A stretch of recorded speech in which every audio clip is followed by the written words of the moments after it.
Hello student, welcome to all of you my YouTube channel medical education by Ankit. तो आज का हम lecture में देखने वाले हैं structure and function of trachea. ठीक है, रेस्पिरेटरी सिस्टम के अंदर ये आता है। ठीक है, इसके पहले मैंने पूरा होल का इंट्रोडक्शन, रेस्पिरेटरी सिस्टम का इंट्रोडक्शन और फंक्शन क्या होता है और लंग्स का भी स्ट्रक्चर देख लिए हैं। तो इस वीडियो पर नए हैं तो प्लीज़ आप एक बार लंग्स का स्ट्रक्चर देख लें और पूरा होल रेस्पिरेटरी सिस्टम में कौन कौन से ऑर्गन्स आते हैं उसको पहले एक बार देख लें जरूर। तो हम इसके बारे में देखेंगे, स्ट्रक्चर देखेंगे और इसका फंक्शन देखेंगे। इसमें सबसे पहले पॉइंट क्या आता है इंट्रोडक्शन में, it is also known as a wind pipe. ठीक है, that start from to larynx to carina. ठीक है ना, हम ये जो ट्रेकिया का डायग्राम है इसको हम क्या बोलते हैं, विंड पाइप भी बोलते हैं। ठीक है ना, श्वास नली जिसको बोलते हैं। जैसे कि अपन इसोफेगस को क्या बोलते हैं, फूड पाइप, फूड जाता है तो उसको फूड पाइप बोलते हैं। इसको बोलते हैं हम विंड पाइप, जिससे क्या होता है अपना ऑक्सीजन हम लेते हैं और कार्बन डाइऑक्साइड हम छोड़ते हैं। ठीक है ना, तो ये स्टार्ट कहाँ से होता है, जिससे कि अपर रेस्पिरेटरी ट्रैक्ट में आपको मैंने पहले बताया था लाइरेंक्स से स्टार्ट होगा और कैरिना, ये जो आर्क लाइक स्ट्रक्चर यहाँ पे बन रहा है ना, जहाँ से ब्रोंकाई स्टार्ट होता है इसको क्या बोलते हैं, हम कैरिना बोलते हैं। ठीक है, तो ये लाइरेंक्स यहाँ पे रहेगा, फिर लाइरेंक्स रहेगा, यहाँ पे थायराइड कार्टिलेज भी रहता है। ठीक है ना, तो यहाँ से लेकर के यहाँ तक अगर थायराइड कार्टिलेज या इसको लाइरेंक्स से लेकर के हम कैरिना तक का इसका जो स्ट्रक्चर रहता है। ठीक है, और इसका 12 सेंटीमीटर या 5 इंच में रहता है, लॉन्ग रहता है। इसका लंबाई अगर देखा जाए तो कितना रहेगा, 12 सेंटीमीटर और 2.5 सेंटीमीटर इसका डायमीटर रहेगा। ठीक है, अब इसका देखते हैं, इसमें कुछ आपको सी लाइक स्ट्रक्चर दिख रहा होगा इसमें, इसको हम बोलते हैं ट्रेकियल रिंग। ये कितना होता है, अप्रॉक्स 16 to 20 होता है ट्रेकियल रिंग। ठीक है ना, ये एक तरह का कार्टिलेज के फॉर्म में होता है और इसका इलास्टिसिटी इसमें रहता है। ठीक है ना, इलास्टिसिटी रहता है। जब भी हम सांस लेते हैं और सांस छोड़ते हैं तो क्या होता है कि उसमें कुछ ना कुछ ये ट्रेकियल रिंग का थोड़ा बहुत क्या हो, कंट्रैक्शन और रिलैक्सेशन होता है। ठीक है, और यही इसको मेंटेनेंस करके रखता है। स्मूथ मसल्स में होता है ना, तो इसको क्या रहता है कि मेंटेनेंस करके रखता है। और ट्रेकियल रिंग जो है वो ट्रेकिया का मसल्स होता है ना, उसको क्या करता है कि होल्ड करके रखता है। ठीक है, तो आप इतना समझ गए कि ट्रेकियल रिंग क्या होता है और ट्रेकिया क्या होता है।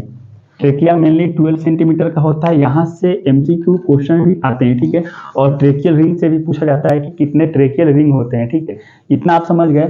उसके बाद से देखते हैं इसका लोकेशन। ठीक है, ट्रेकिया किस लोकेशन में पाया जाता है, एंटीरियर पोस्टीरियर, इसमें क्या पाया जाता है ये देखने वाले। ठीक है, सबसे पहला पॉइंट देखते हैं सुपेरियर। ठीक ना, सुपेरियरली मतलब क्या होता है कि ऊपर का साइड। ठीक है, और ऊपर का साइड देखते हैं, देखिए ऊपर का साइड क्या होता है, लाइरेंक्स होता है। क्योंकि देखिए यहाँ अभी मैंने जस्ट बताया कि ये जो ट्रेकिया होता है वो कहाँ से स्टार्ट होता है, लाइरेंक्स के बिलो स्टार्ट होता है। तो यहाँ पर मैंने किया है सुपेरियरली, मतलब कि ट्रेकिया के ऊपर क्या होगा, वो लाइरेंक्स प्रेजेंट होगा। उसके बाद से देखते हैं इनफीरियरली। ठीक है ना, सुपेरियरली मतलब कि ऊपर के साइड और इनफीरियरली मतलब कि नीचे के साइड। मतलब कि नीचे के साइड आप देख सकते हैं स्ट्रक्चर में, यहाँ से स्टार्ट हुआ है ट्रेकिया और यहाँ पे आया तो यहाँ पे क्या है, ब्रोंकाई है। लेफ्ट ब्रोंकाई भी है और राइट ब्रोंकाई भी है। ठीक है, तो इनफीरियरली क्या आ जाएगा, नीचे के साइड क्या होगा, इसका ब्रोंकाई होगा। उसके बाद से नेक्स्ट पॉइंट है एंटीरियरली। एंटीरियरली का मतलब होता है कि सामने की तरफ। ठीक है ना, तो सामने की तरफ क्या आएगा, स्तंभ आएगा, स्तंभ ऑफ थायराइड ग्लैंड। ठीक है ना, यहाँ पे ट्रेकिया के पास क्या होता है, थायराइड कार्टिलेज है, इसके जस्ट क्या होगा यहाँ पे एंटीरियर मतलब सामने की तरफ क्या होगा, यहाँ पे थायराइड ग्लैंड होगा। और स्तंभ किसको बोलते हैं, जस्ट लाइक कुछ ऐसा रहता है ना, ये जो पार्ट होता है ना, जब हम स्तंभ का स्ट्रक्चर जब इंडोक्राइन और एक्सोक्राइन जब पढ़ेंगे तो और डिटेल में डिस्कशन कर लेंगे। ये वाला कुछ बीच का जो पार्ट होता है ना, उसको क्या बोलते हैं, हम स्तंभ बोलते हैं। ठीक है, तो यहाँ पे हम बात कर रहे हैं किस चीज का, एंटीरियरली मतलब कि सामने से देखा जाता है क्या होगा, वहां पे स्तंभ पार्ट होगा। और स्तंभ किसका पार्ट है, थायराइड ग्लैंड का पार्ट है। ठीक है, उसके बाद से यहाँ पे देखिए पोस्टेरियर। पोस्टेरियर मतलब कि पीछे के साइड क्या होगा। ठीक है ना, पीछे के साइड क्या होता है, इसोफेगस। इसोफेगस को क्या बोलते हैं, हम फूड पाइप बोलते हैं, जिसके अपना हम डाइट लेते हैं, फूड लेते हैं तो उसका फूड पाइप के रास्ते जाता है। तो जस्ट बिलो अगर इसका देखा जाए तो क्या होगा, ये इसोफेगस होगा, जो कि डाइजेस्टिव सिस्टम का पार्ट है। उसके बाद से देखते हैं लेटरली, मतलब कि साइड में क्या होगा, अगर अपर पोर्शन में देखा जाए तो अपर पोर्शन में क्या होगा, थायराइड ग्लैंड प्रेजेंट होगा यहाँ पे।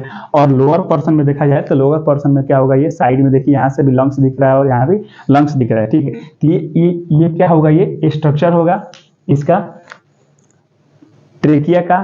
और ट्रेकिया का इसमें मेन रूल क्या रहता है, ट्रेकियल रिंग का, और ट्रेकियल रिंग का रहेगा, और ट्रेकियल रिंग क्या करेगा, इसमें कॉन्ट्रैक्शन करेगा और रिलैक्सेशन भी करता है। और नेक्स्ट पॉइंट देखते हैं, लेयर ऑफ ट्रेकिया, ठीक है।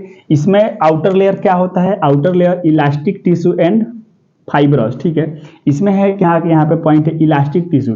इलास्टिक मतलब क्या होगा कि ये एक तरह का क्या है, कार्टिलेज से बना हुआ होता है, ठीक है ना। और इलास्टिक का मतलब होता है कि वो फ्लेक्सिबल होना चाहिए। जैसे कि मेरा आप देखिए तो ये क्या है, ये ईयर है, यहाँ पे क्या है, ये फ्लेक्सिबल नेचर का है, मतलब ये टूट नहीं सकता है, थोड़ा मूवमेंट कर सकता है, ठीक है ना। तो इसको हम क्या बोलते हैं, फ्लेक्सिबल नेचर का। जो ट्रेकिया जो रिंग होता है वो क्या होता है, एक तरह का फ्लेक्सिबल नेचर का होता है। जैसा कि अभी हमने बताया कि क्या होता है कि जब सांस लेते हैं तो उसको क्या करता है कि होल्ड करके रखता है, थोड़ा सा कंट्रैक्शन थोड़ा सा रिलैक्सेशन भी उसमें होते रहता है, ठीक है। तो उसमें आउटर लेयर क्या होगा, इलास्टिक टिश्यू और फाइब्रस होगा। उसके बाद से है मिडिल वाला लेयर, ठीक है। बीच वाला लेयर क्या है, कंसिस्ट ऑफ कार्टिलेज और एंड स्मूथ मसल्स, ठीक है।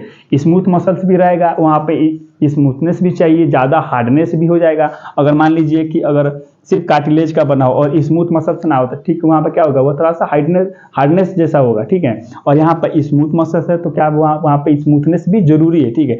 तो मिडिल लेयर किसका होगा, कार्टिलेज का होगा और स्मूथ मसल्स का होगा। और इनर लेयर जो है, इनर लेयर जो ट्यूब के साइड में रहता है, उसमें क्या प्रेजेंट रहता है, ग्लोबेट सेल्स। ग्लोबेट सेल्स क्या करता है, म्यूकस सिक्रेशन करता है, ठीक है ना। जब भी कोई भी पैथोजेंस हो या डस्ट पार्टिकल्स हो अपने रेस्पिरेटरी ट्रैक्ट से किस में आता है, जब ट्रेकिया में आता है ना, तो वहाँ पे क्या होता है कि म्यूकस सिक्रेशन होता है। और म्यूकस बोले तो स्टिकी नेचर का होता है, चिपचिपा नेचर का होता है। कभी भी पैथोजेंस अगर जाता है अपने रेस्पिरेटरी ट्रैक्ट में, लोअर रेस्पिरेटरी ट्रैक्ट में जाने की मतलब कोशिश करता है, तो वहाँ पर ग्लोबेट सेल्स क्या करते हैं, म्यूकस सिक्रेशन करता है। और म्यूकस सिक्रेशन करता है तो उसका क्या करता है कि उसके साथ चिपक जाता है, जो भी पैथोजेंस हो या कुछ डस्ट पार्टिकल्स हो, और वहाँ पे चिपक जाता है। तो उसके बाद से जो आता है ना कफ रिफ्लेक्शन, मतलब कि जो कफ हम बाहर निकालते हैं तो उसके कफ रिफ्लेक्शन के थ्रू क्या होगा, वो बाहर आ जाएगा। तो एक तरह से क्या ग्लोबेट सेल्स एक तरह का क्या हो रहा है, रेस्पिरेटरी ट्रैक्ट को एक तरह से प्रोटेक्शन भी प्रोवाइड कर रहा है। उसके बाद से है सिलिएटेड कोलुमनर एपिथेलियल सेल्स, ठीक है। इसका काम क्या है अभी बता रहे हैं, फंक्शन पहले देखते हैं।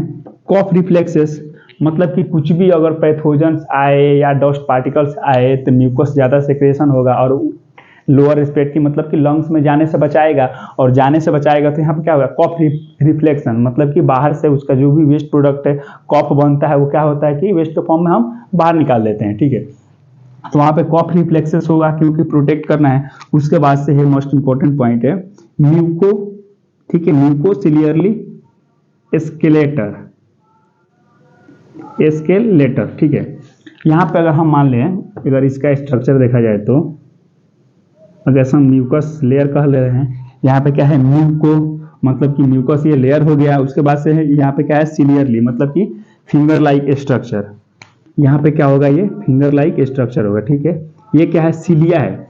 जब भी डस्ट पार्टिकल्स या पैथोजेंस जब एंटर करने की कोशिश होते हैं ना, तो ये जो सिलिया होता है ये ऑल टाइम क्या रहता है, ये मूवमेंट करते रहता है। थोड़ा बहुत क्या होता है कि मूवमेंट करने लगता है।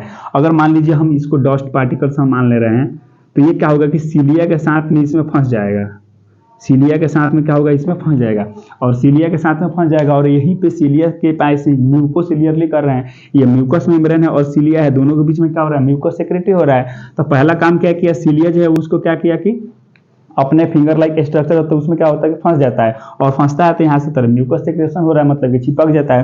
तो ये यहीं से यहीं रुक जाता है, मतलब कि लंग्स में नहीं जाता है और हमारे लंग्स को क्या होता है कि इन्फेक्शन होने से प्रिवेंट करता है, ठीक है। तो इसका सेकेंड फंक्शन का मतलब ये हुआ। और यहाँ पे इस एस्केलेटर का मतलब हुआ कि यहाँ पर अगर फंस जाएगा तो ये लोअर मतलब कि लोअर रेस्पिरेटरी ट्रैक्ट में मतलब कि लंग्स में जाने से बचाएगा। ये क्या करेगा, यहाँ से हम जब कफ के फॉर्म में क्या होता है कि हम जब बाहर इसको कर देते हैं। ये सेकेंड फंक्शन हो गया। उसके बाद से थर्ड फंक्शन क्या है, ह्यूमिडिफाइंग, ठीक है ना, ह्यूमिडिफाइंग। अगर मान लो कि हम सांस ले रहे हैं, ठीक है ना, तो जब हम लेते हैं तो क्या होता है कि ड्राइनेस भी होने के चांसेस रहता है। तो इसमें क्या होता है कि ह्यूमिडिफिकेशन मतलब कि म्यूकस अगर सिक्रेशन करता है तो वहाँ पे क्या है, एक तरह का मॉइस्ट भी बना रहना जरूरी है, नहीं तो ड्राई हो जाएगा तो दिक्कत होगा। और अगर ड्राई होगा तो वहाँ पे क्या होगा कि हार्डनेस जैसा होगा, और हार्डनेस जैसा भी होगा और ह्यूमिडिफाइंग भी जरूरी है। और म्यूकस सिक्रेशन होगा तो एक तरह का हमारे क्या कर रहा है कि लोअर रेस्पिरेटरी ट्रैक्ट मतलब कि लंग्स क्या कर रहा है, एक तरह का हमको प्रोटेक्शन कर रहा है। तो अभी हम लोग क्या देख लिए, लेयर देख लिए, और इसका ये मेनली मतलब कि ये सिर्फ ट्रेकिया का ये फंक्शन है। तो चैनल पे नए हैं तो सब्सक्राइब भी कर लें, और अच्छा लगा है वीडियो को तो लाइक शेयर जरूर करें। Thank you.